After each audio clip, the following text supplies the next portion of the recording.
इधर भारतीय राष्ट्रीय कांग्रेस ने आगामी लोकसभा चुनाव के लिए अपना घोषणा पत्र जारी कर दिया है। पार्टी ने अपने घोषणा पत्र में 5 न्याय शामिल किए हैं। आपको बता दें कि इसमें युवा न्याय, नारी न्याय, किसान न्याय, श्रमिक न्याय और हिस्सेदारी न्याय का जिक्र किया गया है।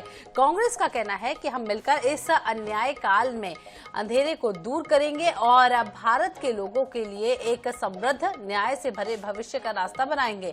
कांग्रेस के न्याय पत्र में कहा गया है कि अगर केंद्र में कांग्रेस की सरकार आती है तो खाली पड़े 30 लाख पदों की भर्ती की जाएगी। गरीब परिवार की महिलाओं को 1 लाख रुपए सालाना दिया जाएगा।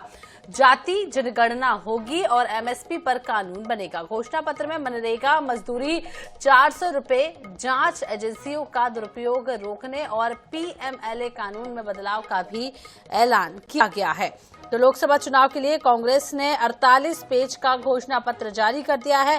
दिल्ली में कांग्रेस मुख्यालय में सोनिया गांधी, राहुल गांधी, खड़गे और मैनिफेस्टो कमेटी के अध्यक्ष पी चिदम्बरम ने 5 न्याय और 25 गारंटी का ऐलान किया है। आपको बता दें, पार्टी के घोषणा पत्र में मजदूरी 400 रुपए प्रतिदिन करने, गरीब परिवार की महिलाओं को साल का 1 लाख रुपए देने, एमएसपी को कानून बनाने और जाति जनगणना कराने का जिक्र किया गया है। तो कांग्रेस ने अपने मैनिफेस्टो में युवा, महिला, मजदूर और किसान पर फोकस किया है। इन सभी वर्गों के लिए अलग अलग तरीके की स्कीम भी तैयार की गई है और इन स्कीमों को लेकर वादा किया गया है। पार्टी ने यह भी कहा है कि उसका घोषणा पत्र वर्क, वेल्थ और वेलफेयर पर आधारित है। यहाँ वर्क के मायने रोजगार, वेल्थ के मायने आमदनी और वेलफेयर के मायने सरकारी स्कीम्स के फायदे दिलाना है। तो घोषणा पत्र में महिलाओं को 1 लाख रुपए सालाना, इसके अलावा आपको बता दें कि 30 लाख नौकरियों की बात कही गई है। वहीं महिलाओं के लिए ये गारंटियों का जो घोषणा पत्र है वो नजर आ रहा है। कांग्रेस ने 5 ऐसी योजनाएं निकाली हैं जो महिलाओं के लिए हैं। आपको बता दें कि एक एक करके बताते हैं। महालक्ष्मी गारंटी, इसके तहत सभी गरीब परिवार की महिला को साल का 1 लाख रुपए दिया जाएगा। इसके अलावा आधी आबादी पूरा हक, इसके तहत केंद्र सरकार की नई नियुक्तियों में आधा हक महिलाओं को मिलेगा। तीसरी गारंटी की बात करें तो शक्ति का सम्मान, इस योजना के तहत आंगनबाड़ी, आशा और मिड डे मील वर्कर्स के मालिक वेतन में केंद्र सरकार का योगदान। तो हमारे साथ पूर्व डिप्टी सीएम टीएस सिंहदेव जी जुड़ गए। सिंहदेव जी, बहुत बहुत स्वागत है IANS 24/7 में। सबसे पहले तो जिस तरीके से घोषणा पत्र आया है, क्या कुछ लगता है, जिस तरीके से छत्तीसगढ़ में जमीन विधानसभा चुनाव में हिल गई कांग्रेस की, क्या कुछ लगता है इस घोषणा पत्र से, क्या ये जमीन वापस आएगी? आनी चाहिए। घोषणा पत्र समिति चिदम्बरम साहब की अध्यक्षता में उसको जो जवाबदारी मिली थी, आज उस समिति ने अपनी जवाबदारी पूरी की और कांग्रेस पार्टी ने घोषणा पत्र को अंतिम स्वरूप देके आज रिलीज किया है।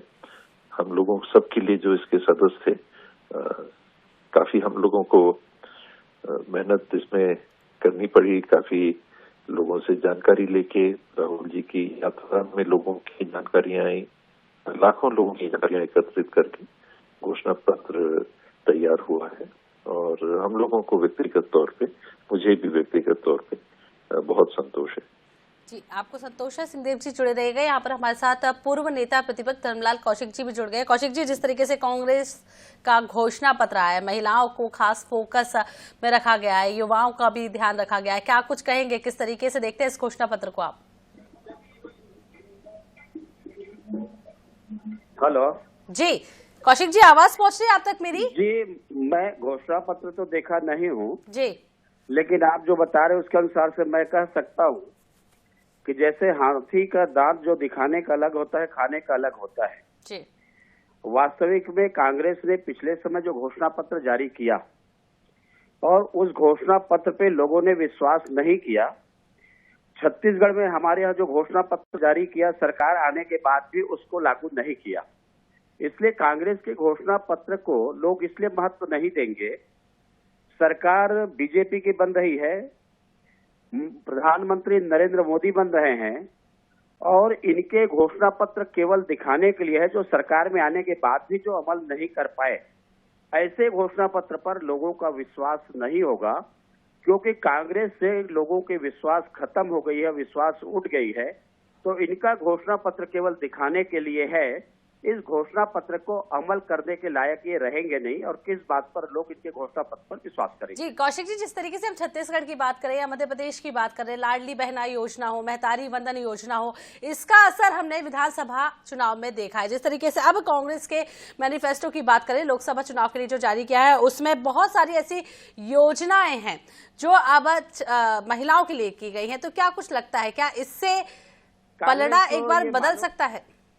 कांग्रेस को ये मालूम है कि उनको घोषणा पत्र क्रियान्वयन करने की आवश्यकता नहीं आएगी, और इसलिए जो भी लिखना है लिख दीजिए, क्योंकि उसके ऊपर में उनको न जवाबदेही होगी और न घोषणा पत्र का क्रियान्वयन होगा। देश के जनता ने पूरा मूड बना लिया है कि प्रधानमंत्री बनाने के लिए नरेंद्र मोदी जी को लगभग मानसिकता लोगों की तैयार है। और मैंने उदाहरण दिया आपको छत्तीसगढ़ का, कि छत्तीसगढ़ में इन्होंने जिन बहनों के नाम से शराबबंदी की बात की थी, बहनों के नाम से 1000 देने की बात की थी, 1500 देने की बात की थी, मंडी टैक्स की बात की थी, तो जहां पर सरकार थी वहां पर उस घोषणा पत्र को विधानसभा का क्रियान्वयन नहीं कर पाए, तो लोकसभा के ऊपर में कैसे इनके ऊपर विश्वास करेंगे? जी सिंहदेव जी, क्या कुछ कहेंगे आप? जिस तरीके से यहाँ पर आप धर्मलाल कौशिक कह रहे हैं कि आप मैनिफेस्टो में कुछ भी दे दीजिए, सरकार तो आनी नहीं है, कैसे कहेंगे आप इसे? और साथ ही कांग्रेस ने अपने जीवन काल में बहुत सारी बातों को देश के लिए लागू करके दिया है। इसमें कोई संदेह नहीं कि कुछ बातें हैं जो नहीं पूरी हो पाती, और गिनाने के लिए तो लंबी फहरिस्त रहेगी। छत्तीसगढ़ में ही अगर भारतीय जनता पार्टी की घोषणा पत्र की बात करें तो जर्सी गाय भी अभी तक लोग ढूंढ रहे हैं। बहुत सारी और घोषणाएं भारतीय जनता पार्टी ने की थी, उनका भी इंतजार कर रहे हैं, वो अपनी जगह बात रहती है।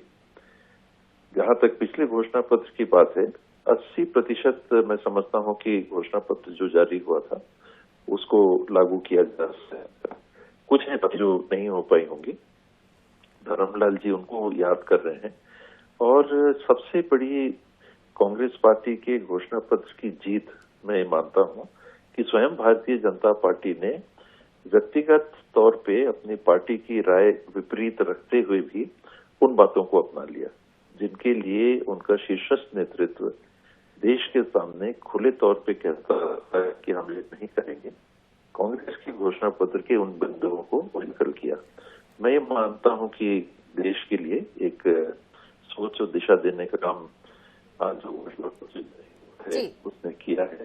सामाजिक क्षेत्र में, डिग्री के क्षेत्र में भी, महिलाओं को सशक्त करने के क्षेत्र में भी, युवाओं को अधिकार देने के क्षेत्र में भी बने ढांचा बरकरार रखने की दिशा में, सोच रखने के दिशा में भी, और फेडरलिज्म को बरकरार रखने की। जी बहुत बहुत शुक्रिया आप दोनों का जुड़ने के लिए, तमाम चर्चा करने के लिए। जिस तरीके से कांग्रेस का घोषणा पत्र आ गया है, अब भारतीय जनता पार्टी के घोषणा पत्र का इंतजार रहेगा। बहुत सारी योजनाएं यहाँ पर कांग्रेस लेकर आई है। बहुत बहुत शुक्रिया चर्चा करने के लिए। वो भूल गए उसे। महिलाओं के लिए बड़ी सारी बहुत 1 लाख रुपए देने की बात है। बहुत अच्छा है वो, और वो दिया जाएगा। आप सासाराम से चुनाव क्यों नहीं लड़ रही हैं? अब हम उसका कारण क्या बताएं, मगर हमने ये निर्णय लिया है। आप नहीं लड़ेंगे? नहीं। तो कौन, आप क्या चाहती हैं, सासाराम से कौन चुनाव लड़े ताकि सीट कांग्रेस की झोली में आए? ये तो हाईकमान का निर्णय होगा। आपकी क्या असमर्थता रही चुनाव लड़ने को लेकर? नहीं, कोई असमर्थता नहीं है, मगर मैं समझती हूँ कि अब मैं न लड़ूं और कोई लड़े। युवाओं को मौका मिले, जिसको पार्टी चाहती है। बिहार में क्या आपको लगता है इस बार इंडिया अलायंस के लिए क्या पॉलिटिकल लैंड है बिहार में?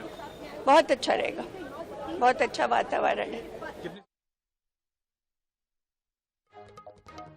साथ पूर्व विधायक यशपाल सिंह सिसोदिया जी भी जुड़ गए हैं। यशपाल जी, जिस तरीके से कांग्रेस का मैनिफेस्टो आपने देखा, कई सारे मुद्दे, महिला, युवा, किसान, सबको ध्यान में रखते हुए ये मैनिफेस्टो निकाला गया है, किस तरीके से देखते हैं इसे? जी, जिनके दल में उम्मीदवारों को लड़ने की गारंटी नहीं है, जो पलायन कर रहे हैं, जो कांग्रेस को छोड़ रहे हैं, उनके दल में ही अगर किसी बात की गारंटी नहीं है तो देश की जनता को क्या गारंटी देंगे? आज पहली बार युवाओं की बात कर रही क्या? महिलाओं की पहली बार कांग्रेस बात कर रही क्या? गरीबी की पहली बार बात कर रही क्या? 60 70 साल बिता दिए कांग्रेस ने, हमेशा वही इनके मैनिफेस्टो में होता है। नया क्या है?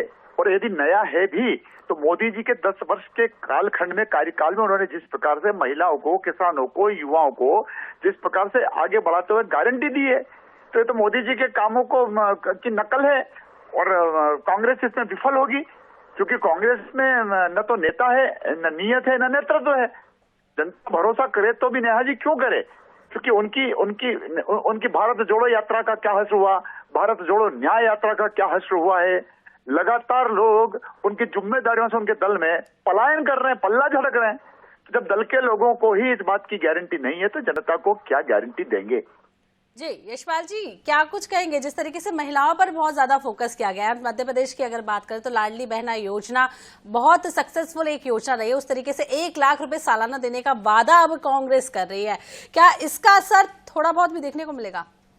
नहीं, देखिए नेहा जी, जनता जानती है कि लाडली बहना अगर 1,29,00,000 बहनों को प्रति माह की 10 तारीख तय है, और इस 10 तारीख में भी नेहा जी अगर आप देखेंगे क्योंकि पर्व का समय आ रहा है, तो हम तो खातों में बिफोर पैसा डाल रहे हैं। कभी 5 तारीख को डाल दिया, कभी 7 तारीख, हम तो 10 तारीख का भी इंतजार नहीं कर रहे हैं। 15 हजार करोड़ रुपए का प्रावधान हमने बजट में किया। तो ये वही कांग्रेस है जो हमसे सवाल करती थी कि तो लोकसभा के चुनाव के पहले इसका बुरा हश्र होगा, विधानसभा का चूंकि चुनाव है इसलिए विधानसभा के चुनाव को देखते लाडली बहना योजना लिया है, ये तो बंद हो जाएगी। अरे बंद क्या हो जाएगी? हम तो बिफोर पैसा।